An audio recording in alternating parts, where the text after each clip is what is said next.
L'eau m'a frappé comme un marteau pilon. Un mur glacé et brutal qui m'a coupé le souffle avant même que j'aie le temps de crier. Mais le froid n'était pas le pire. Le pire, c'était la dernière chose que j'ai vue avant que l'océan Atlantique ne m'engloutisse complètement.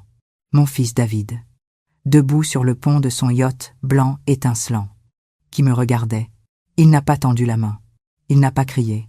Il est resté là, sa main posée nonchalamment sur la rambarde, pendant que le murmure de sa femme résonnait encore à mes oreilles comme une malédiction.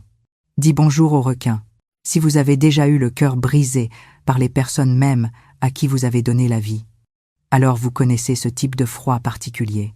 C'est plus froid que l'Atlantique Nord. Si vous m'écoutez et que vous connaissez ce sentiment, faites-moi une faveur, abonnez-vous et dites-moi dans les commentaires d'où vous regardez cette vidéo. Parce que nous devons rester solidaires. Mon nom est Margaret. J'ai 72 ans aujourd'hui. Je suis née et j'ai grandi à Boston, dans une ville où tout le monde se connaît. J'y ai vécu toute ma vie. J'y ai enseigné les mathématiques pendant 30 ans. J'y ai élevé mon fils. Et c'est ici même, dans cette maison, que je vais vous raconter l'histoire la plus douloureuse de ma vie. L'histoire du jour où mon propre fils a essayé de me noyer pour hériter de ma fortune de 3 milliards de dollars. Avant de commencer cette histoire, j'aimerais vous demander quelque chose. Si vous le pouvez, cliquez sur le bouton « J'aime » sous cette vidéo. Ça m'aide énormément à partager mon histoire avec d'autres personnes qui en ont besoin. Et dites-moi dans les commentaires d'où vous regardez. Je suis tellement heureuse de savoir qu'il y a des gens de partout dans le monde qui m'écoutent. Ça me donne la force de continuer.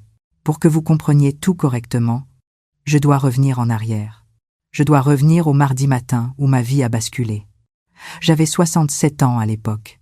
2 ans que Robert, mon mari, était décédé, me laissant seule dans notre grande maison avec le poids de sa fortune bâtie dans la technologie. Les choses avaient changé après sa mort. Elles étaient devenues plus froides. David et Vanessa, sa femme, venaient nous voir moins souvent, et quand ils venaient, leurs yeux scrutaient toujours la pièce, évaluaient, calculaient, mais je chassais ces pensées. Je m'accrochais encore à cette idée démodée que la famille signifiait refuge, que le sang était plus épais que l'eau de mer. Ce matin-là avait commencé avec tant de promesses. David m'avait appelé personnellement, pas par l'intermédiaire de son assistante, ce qui aurait dû être mon premier signal d'alarme. Il m'invitait pour une croisière de célébration sur son nouveau yacht. « Maman, nous voulons porter un toast à ta guérison après l'opération de la hanche, » avait-il dit, sa voix chaleureuse de ce que j'avais pris pour de l'affection sincère. Juste nous trois, comme une vraie famille. J'avais tellement besoin de ça. Je m'étais habillée avec soin ce matin-là, enfilant mes perles et cette robe bleu marine, celle que Robert disait qu'elle correspondait à mes yeux. Je la portais spécifiquement pour honorer sa mémoire lors de ce qui était censé être une célébration familiale. Le yacht était magnifique. Un navire de 42 pieds de luxe blanc pur qui se balançait doucement à la marina.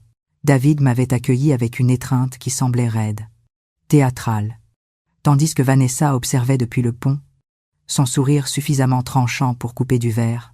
La première heure avait été assez agréable, me berçant dans un faux sentiment de sécurité. Nous avions navigué vers des eaux calmes, la côte du Massachusetts s'estompant en une ligne grise derrière nous. Vanessa servait des mimosas et parlait de leur projet de rénovation de ma vieille maison, celle que je leur avais cédée après la mort de Robert parce que je pensais que déménager dans un appartement serait plus simple. Mais ensuite, le ton avait changé. Ce n'était pas soudain. C'était un glissement lent vers l'interrogatoire. David avait commencé à poser des questions. D'abord décontractée, puis insistante. Il posait des questions sur mon testament, sur les arrangements de la fiducie, sur la question de savoir si j'avais envisagé de faire des changements pour simplifier les choses. C'est juste que l'homologation peut être si compliquée. « Maman », disait-il, en remplissant ma coupe de champagne avec un peu trop d'enthousiasme. « Nous voulons nous assurer que tout soit pris en charge. » C'est là que j'ai remarqué Vanessa. Elle tenait son téléphone dans un angle étrange, prétendant prendre des selfies. Mais l'objectif était pointé directement sur moi. Elle me filmait pendant que je buvais, me filmait pendant que je trébuchais légèrement sur un mot. Elle constituait un dossier de preuve. Les pièces du puzzle se sont assemblées avec une clarté horrible. La chirurgie que je venais de subir, la façon dont ils avaient insisté pour gérer mes papiers par la suite, les documents de procuration qu'ils avaient apportés à l'hôpital, affirmant que c'était juste temporaire pour aider avec les factures, la façon dont mon conseiller financier avait soudainement cessé de retourner mes appels. « David », avais-je dit en posant mon verre, ma main tremblant, non pas de vieillesse, mais d'une perspicacité soudaine et terrifiante. J'aimerais retourner à terre maintenant. C'est à ce moment-là que le masque était tombé. J'ai peur que ce ne soit pas possible. Maman. Sa voix était différente maintenant, plus dure, méconnaissable. Tu vois? Nous devons avoir une conversation sur ta santé, sur tes problèmes de mémoire. Problèmes de mémoire, j'avais crié, ma colonne vertébrale se redressant. J'ai été professeur de mathématiques pendant 30 ans. Je gère un portefeuille complexe. Je suis plus vive que vous deux réunis. Tu as montré des signes de démence, avait ajouté Vanessa en se rapprochant, bloquant le chemin vers la cabine. Nous l'avons documenté. Les médecins sont d'accord pour dire que tu n'es plus capable de gérer tes affaires financières. C'est absurde. Mais même en le disant, j'ai regardé autour de moi. Le bateau était à des kilomètres de la côte. Aucun autre navire en vue. Juste l'océan vaste et indifférent, et les deux personnes qui étaient censées me protéger. Maman. Nous essayons de t'aider, avait dit David. Mais ses yeux étaient froids comme l'hiver. Nous pouvons faire cela à l'amiable ou à la dure. Je me suis levée lentement, ma hanche me faisant mal. Mais mon esprit était clair comme du cristal. Et si je refuse? Vanessa avait souri. Vraiment souri. Eh bien, femme âgée, chirurgie récente, a probablement pris trop de médicaments contre la douleur.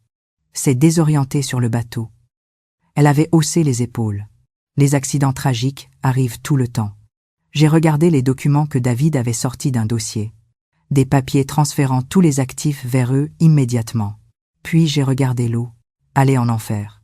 J'ai dit. C'est à ce moment-là que Vanessa a bougé. Ce n'était pas une lutte violente. C'était une poussée calculée alors que j'étais en déséquilibre. Et pendant que je tombais, pendant que l'eau se précipitait à ma rencontre, j'ai entendu ces 5 mots. Dis bonjour au requin. L'eau m'a frappé comme un marteau pilon. Mais le froid n'était pas le pire. Le pire, c'était de voir mon propre fils. Le garçon que j'avais soigné pendant la varicelle. L'homme dont j'avais payé les frais de scolarité en entier. La personne que j'aimais plus que la vie elle-même. Me laisser mourir au milieu de l'océan. Mes poumons brûlaient. Ma hanche, remplacée seulement 6 semaines auparavant, hurlait de protestation alors que je donnais des coups de pied plus forts, combattant le poids de l'eau et la réalisation écrasante que mon meurtre avait été planifié. Ce n'était pas un accident, c'était une exécution, et alors que je brisais la surface, haletant pour de l'air qui avait le goût du sel et de la trahison, j'ai réalisé quelque chose d'autre. Je ne me battais pas seulement pour ma vie. Je me battais pour la vérité. Parce que, si je laissais l'océan me prendre aujourd'hui, David et Vanessa n'obtiendraient pas seulement mes 3 milliards de dollars. Ils s'en tireraient en m'effaçant complètement. Et ça, mes chéris, ça n'allait tout simplement pas arriver. Maintenant, ballotté dans les vagues glacées, regardant le bateau de mon fils disparaître, j'avais un choix. Je pouvais paniquer ou je pouvais survivre. Robert et moi avions l'habitude de nager des longueurs chaque matin. J'étais forte. J'ai enlevé mes chaussures, les laissant couler dans l'abîme. Je me suis allongée sur le dos, économisant mon énergie, laissant l'eau salée me porter. Je ne sais pas combien de temps j'ai dérivé. 10 minutes, 1 heure, le temps perd son sens quand on meurt de froid. J'ai commencé à halluciner. J'ai vu le visage de Robert dans les nuages. J'ai entendu ma mère m'appeler pour le dîner. Mais alors, un son a percé le délire. Un moteur. Un moteur diesel au grondement sourd. Complètement différent du ronronnement doux du yacht de David. Bon sang. Là, Bass Tyler. Coupe le moteur. La voix était rauque, graveleuse. Et la plus belle chose que j'ai jamais entendue. Des mains fortes ont attrapé mes bras, me hissant sur un bateau de pêche qui sentait le poisson et l'huile moteur. Mon sauveur s'appelait Jake. C'était un pêcheur de homards de 58 ans, avec un visage buriné et des yeux gentils. Qu'est-ce qui s'est passé, avait-il demandé en m'enveloppant dans une couverture rugueuse. Vous êtes tombé d'un yacht. Mon fils. Avais-je réussi à dire, entre mes dents qui claquaient, mon fils a essayé de me tuer. Jake ne m'avait pas posé plus de questions. Il avait simplement hoché la tête. Comme si les tentatives de meurtre familial étaient juste une autre journée sur l'océan. Et m'avait emmené à terre. Mais je ne suis pas allé directement à la police. Parce que je me suis rendu compte de quelque chose pendant que j'étais dans cette cabine qui sentait le diesel, me réchauffant avec une tasse de café brûlant. Si David et Vanessa avaient osé faire ça, s'ils m'avaient poussé dans l'océan en plein jour, cela signifiait qu'ils pensaient qu'ils pouvaient s'en tirer. Cela signifiait qu'ils avaient un plan, qu'ils avaient préparé quelque chose. Jake m'a emmené chez son ami, un homme du nom de Danny Crawford. Danny était un ancien détective devenu journaliste d'investigation. Quand je lui ai raconté mon histoire, ses yeux se sont allumés avec une reconnaissance qui m'a fait froid dans le dos. « Margaret », avait-il dit, « votre fils et votre belle-fille. Est-ce qu'ils ont une consultante en planification successorale du nom de Miranda Torres ?» Mon sang s'était glacé. « Oui. Comment le savez-vous ? » Parce que j'enquête sur elle depuis 2 ans. Miranda Torres dirige un réseau. Elle trouve des personnes âgées riches, sans famille proche, et elle les aide à gérer leurs affaires. Sauf que la plupart de ces personnes âgées finissent par mourir dans des accidents pratiques. Chute d'escalier, overdose médicamenteuse, noyade. Il avait sorti un dossier. À l'intérieur se trouvèrent des photos et des documents. 12 personnes, toutes décédées au cours des 5 dernières années, toutes clientes de Miranda Torres. « Votre fils, » avait dit Danny, « n'est qu'un pion. Thor les recrute. Des familles désespérées ou avides. Elle leur promet qu'elle peut accélérer un héritage, moyennant des frais. Elle élabore le plan. Elle fournit les documents falsifiés. Et ensuite, elle prend sa part. Combien avais-je demandé ? 40%. 3 milliards. 40%. 1 milliard, 200 millions de dollars. Nous devons la coincer. Avais-je dit. Nous devons toutes les coincer. Les 2 semaines suivantes ont été les plus étranges de ma vie. Officiellement, j'étais morte. David et Vanessa avaient déposé des rapports de police. Ils pleuraient aux informations locales. Ils organisaient mes funérailles, mais en privé. Pendant que je restais caché dans la maison en bord de mer de Jake, nous construisions un dossier. Danny avait des contacts. Il avait des faveurs à appeler. Et il avait un plan. La percée est venue d'une source inattendue. Une voisine, Madame Chen. Une femme âgée qui vivait à côté de ma vieille maison. Elle avait vu quelque chose d'étrange. Vanessa apportant des boîtes de couches pour bébé dans la maison. Mais David et Vanessa n'avaient pas de bébé. Danny a fait des recherches. Ce qu'il a découvert m'a rendu malade. Une jeune fille du nom de Sarah Collins, 19 ans, sans abri, enceinte. Elle était portée disparue depuis 6 mois. La dernière personne à l'avoir vue, un conseiller en adoption nommé dans les dossiers de Miranda Torres, ils ont acheté son bébé. J'ai murmuré. Et ils ont besoin de mon argent pour payer. Pire, avait dit Danny. Sarah est morte en couche. Mort naturelle, selon le certificat de décès. Mais le médecin qui l'a signé également sur la liste de paie de tort, j'ai regardé la photo de Sarah. Elle avait l'air si jeune, si effrayée. Et quelque part, il y avait un bébé, le petit-fils dont je ne savais rien. Un enfant acheté avec du sang et de la fraude. Alors, nous devons agir. J'ai dit, nous devons sortir ce bébé de là avant qu'il ne décide qu'il est une responsabilité. Parce que s'il pense que je suis vivante et que je sais pour Sarah, le bébé est une preuve de trafic d'êtres humains et d'homicide involontaire. Nous avons formulé un plan dangereux. J'allais revenir d'entre les morts, publiquement. Le lendemain matin, je me suis présenté à la porte d'entrée de ma vieille maison. Je ne me suis pas faufilé. Je ne me suis pas caché.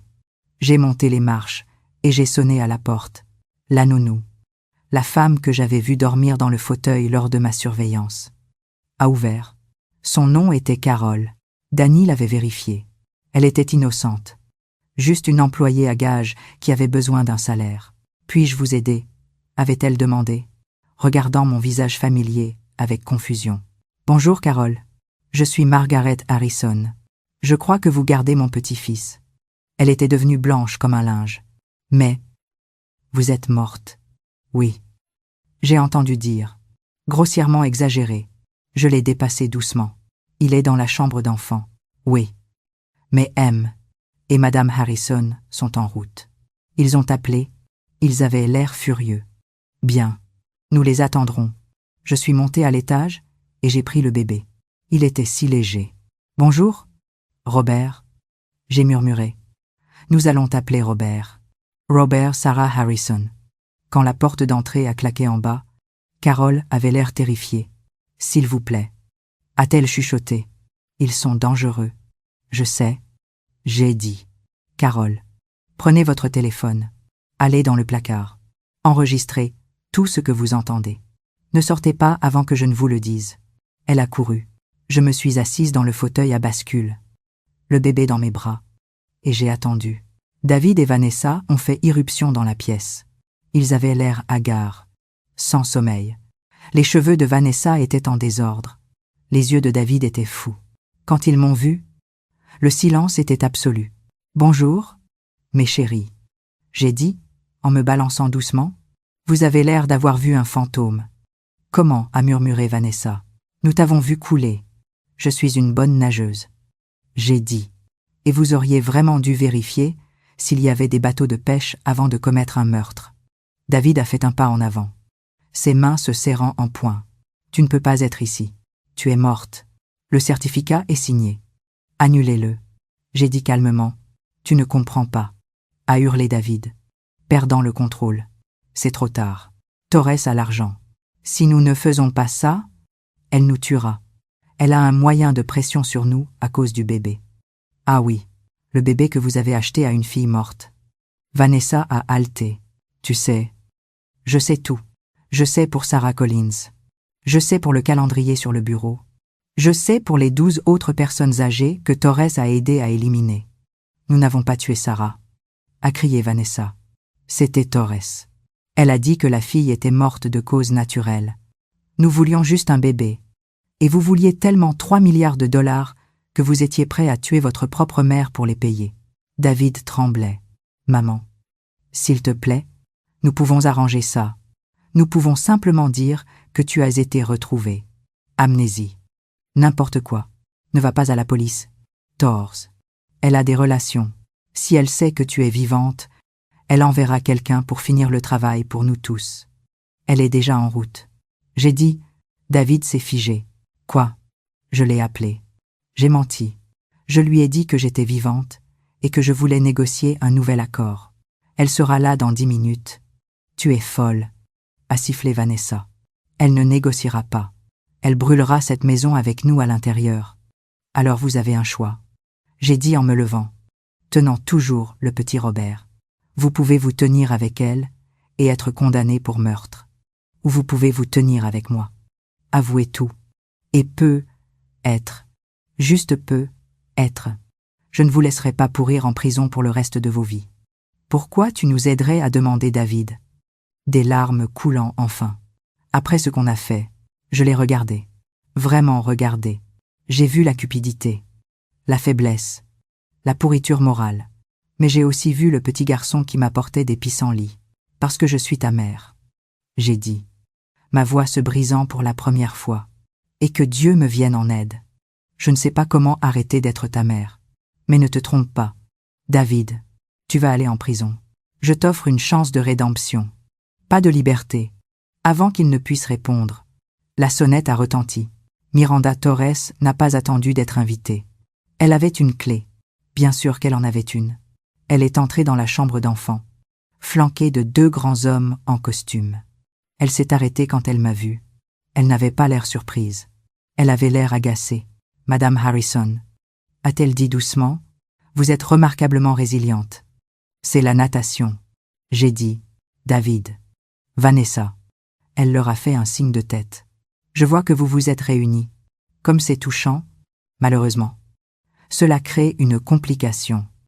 Le marché est annulé. »« Miranda, » a dit David en se plaçant entre elle et moi. Sa voix tremblait. Mais il tenait bon. « Nous avons fini. » Miranda a ri. C'était un son sec, sans âme. « Oh. David, vous ne pouvez pas avoir fini. Vous avez acheté un être humain. Vous avez conspiré pour commettre un meurtre. Vous êtes dedans jusqu'à la fin. Elle a fait un geste aux hommes. Nettoyez tout ça. Faites passer ça pour une fuite de gaz. Les 4. 4, a demandé Vanessa. La nounou est dans le placard, a dit Miranda, l'air ennuyé. On a entendu son téléphone vibrer.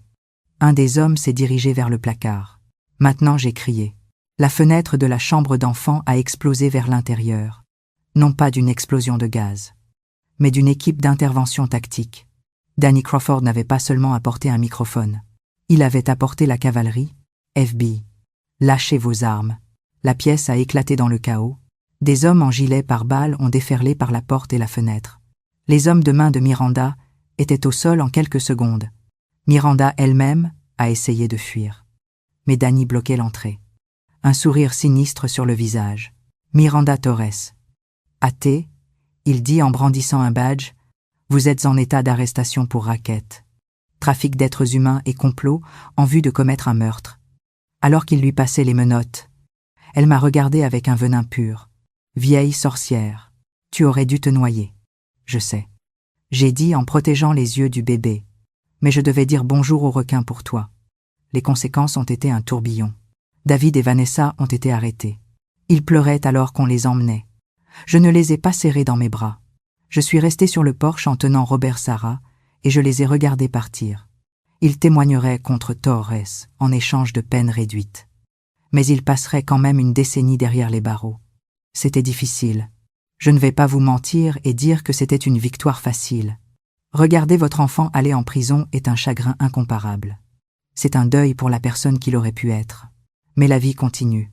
Il a fallu 1 an de bataille juridique, mais avec l'aide de Danny et d'un très bon avocat. J'ai légalement adopté Robert Sarah. Nous avons trouvé des parents éloignés de Sarah Collins dans le Maine. C'étaient de bonnes personnes mais pauvres, et ils ne pouvaient pas prendre en charge un bébé. Ils étaient juste reconnaissants de savoir qu'il était en sécurité et aimé. Nous leur rendons visite chaque été. Robert a besoin de savoir d'où il vient. J'ai 72 ans maintenant. Robert a 5 ans. Il est la lumière de ma vie. Il a le sourire de sa mère et mon obstination. Madame Chen vient prendre le thé tous les mardis.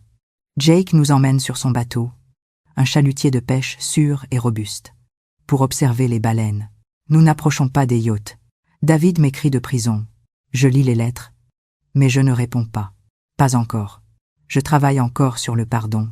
C'est un processus lent, comme la guérison d'une hanche cassée. Certains jours, ça fait plus mal que d'autres. Mais j'ai appris quelque chose sur ce bateau, dans l'eau froide et dans le combat qui a suivi. J'ai appris que la famille n'est pas seulement une question de sang dans vos veines. C'est qui saute pour vous sauver quand vous vous noyez. C'est qui reste à vos côtés quand le monde vous traite de folle. Et surtout, j'ai appris qu'il n'est jamais trop tard pour se battre pour sa vie. Alors, si vous êtes assis là à vous sentir comme si vous vous noyiez, que ce soit dans les dettes, un mauvais mariage, la solitude ou la trahison, je veux que vous m'écoutiez. Donnez des coups de pied. Donnez des coups de pied forts. Brisez la surface.